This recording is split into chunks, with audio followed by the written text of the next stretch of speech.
Welcome to twoquestions.tv. With me today is Steven Wallace, and we're talking about perseverance and patience. Welcome to twoquestions.tv. I'm Susan Baroncini-Moe. Joining me today is Steven Wallace, the CEO and founder of the Omanhene Cocoa Bean Company, the first company to sustain exports of premium chocolate manufactured entirely in Africa and credited with producing the world's first single-origin chocolate bar in 1994. He's also the author of this book, Obroni and the Chocolate Factory, The Unlikely Story of Globalization and Ghana's First Gourmet Chocolate Bar. Hi, Steven. Welcome to the show. Thank you very much. Good to be here.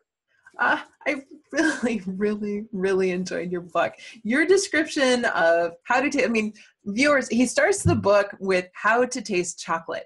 And he sent me chocolate bars, and I only have one left because I actually ate one of the chocolate bars as I was reading that section to make sure I got it right.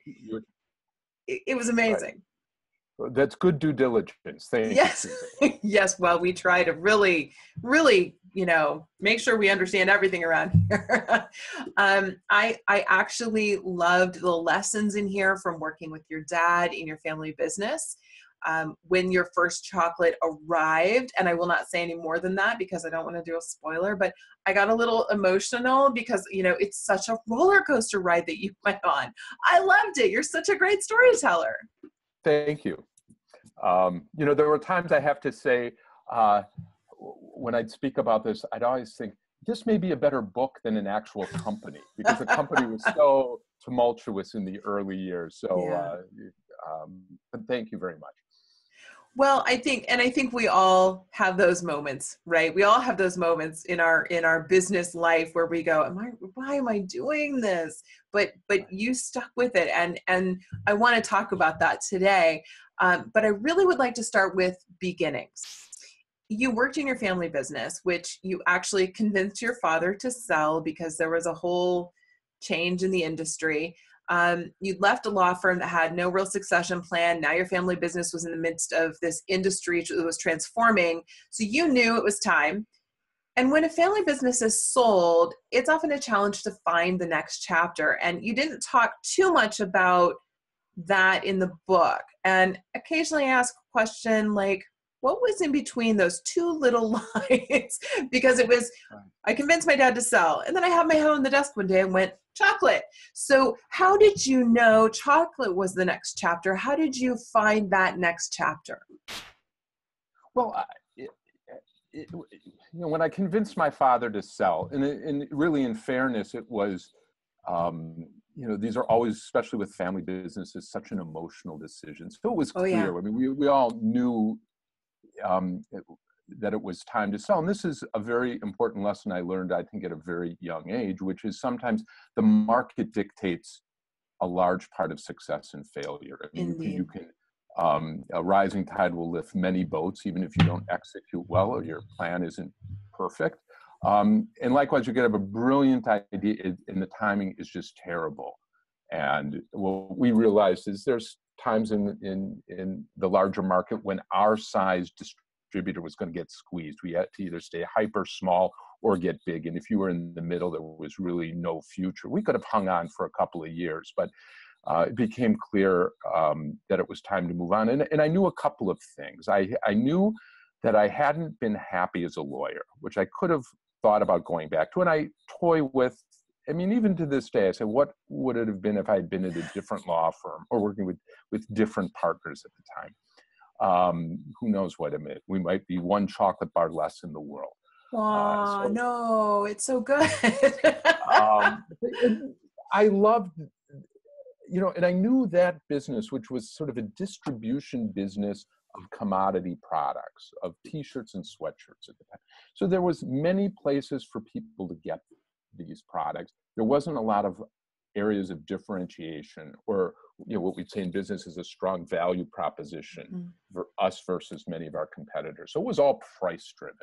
And then there's not a lot of joy if everything is always about price. Right. You want something, other value attributes, and maybe it's the quality of your products or the story or the service you provide people.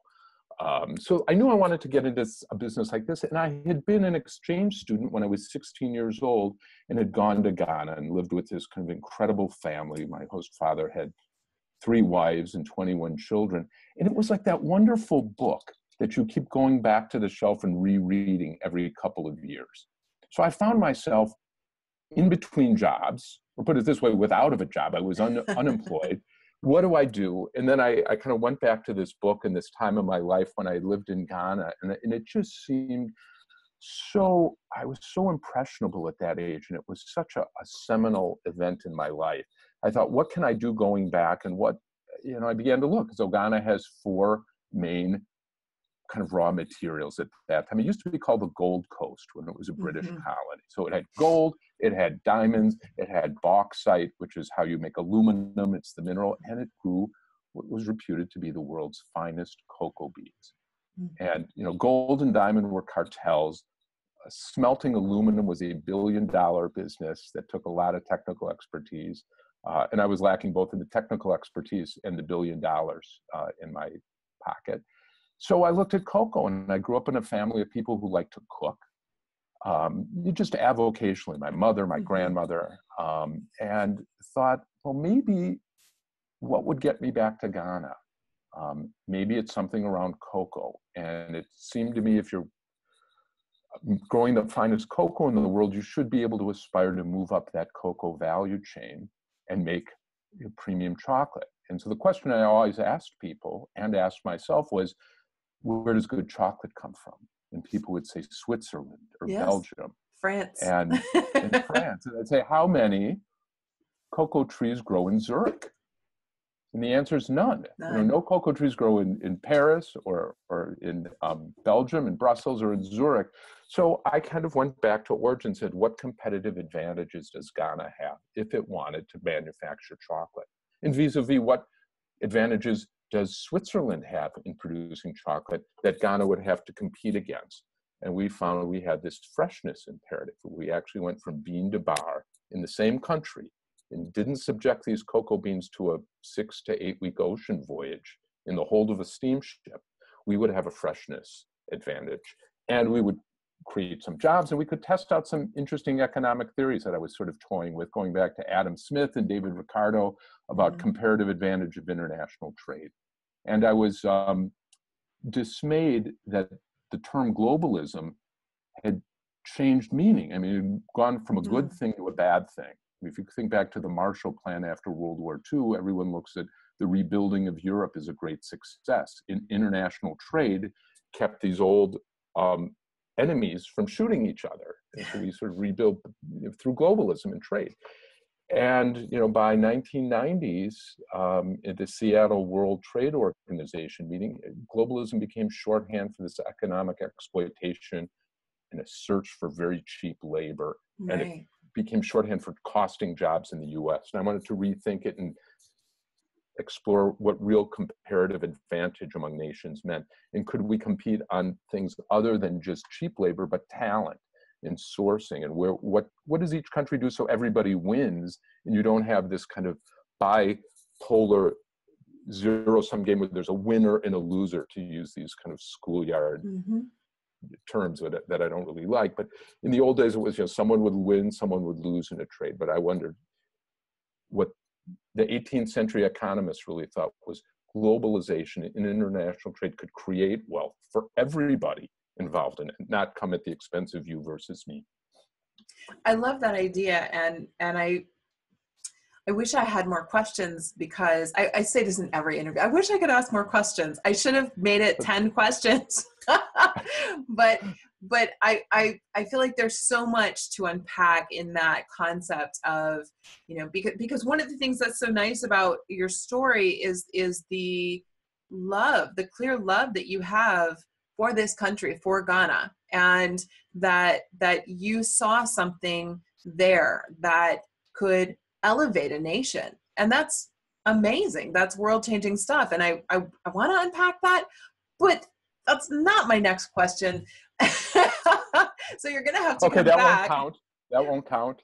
No, it won't count. I'm not going to ask you that today, but you'll have to come back so I can ask you another day. With pleasure. Okay, I like to ask people on the air, will you come back so I can ask you about that? Of See, you can't course. say no when you're on the air. You're right. It's very difficult. With pleasure. You know that. Thank you. All right. So let's then skip over that part. We'll come back to it. And the next question is that there is a big theme in this book that is perseverance and patience. And there were times in the journey where your patience was really tested. And it seemed like really that 5-year period, at least from 1992 to 1997, when you really struggled to get it off the ground, get even one bar of chocolate made.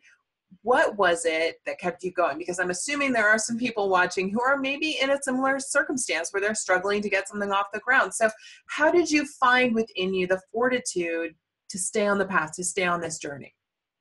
Well, stubbornness. And when I count up the things that I did well and the many, many things I did poorly, stubbornness counts.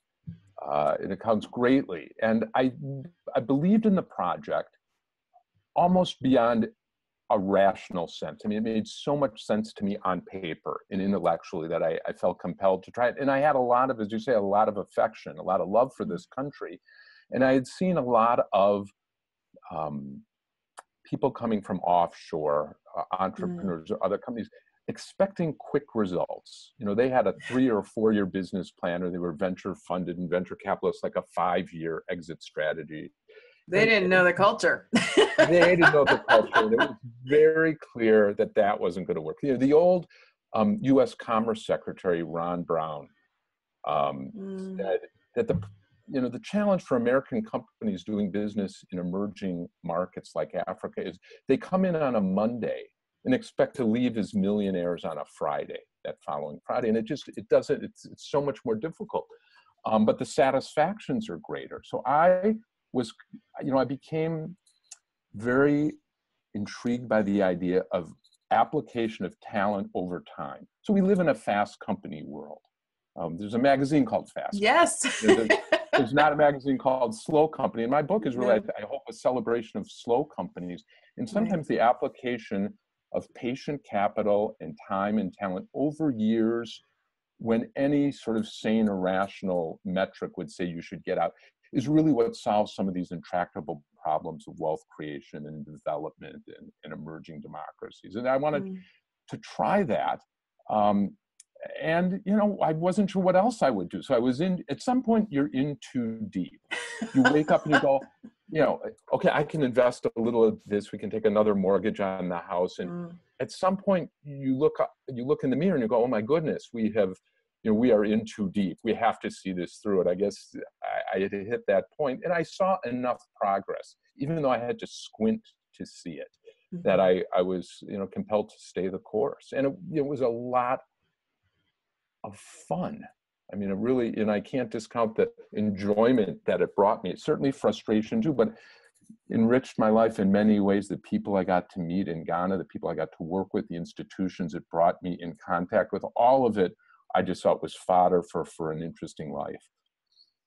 I agree. And I have to say, I didn't know what I was getting into when this book arrived. And I didn't know, I had it on my to read pile for my, as you might imagine, it's quite tall.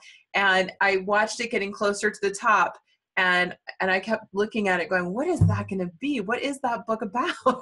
And I don't read the books until usually about the week before the interview. And when I read it, it captured me. And so it's a wonderful story, and I loved it. It's going on my recommended top books for the year. So thank you so much for a wonderful story. Congratulations on getting to the other side of the journey and enjoying the success. And thank you for the chocolate, because I'm really looking forward to tonight's an Omanhene night for my husband and me. I'm gonna read to him the pages where you talk about how to eat, and we're gonna follow the directions together.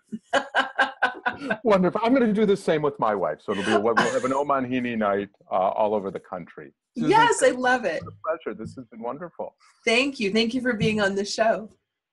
My pleasure.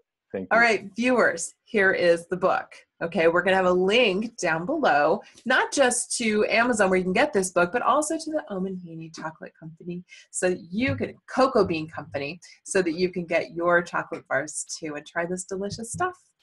Thanks for watching. We'll see you next time.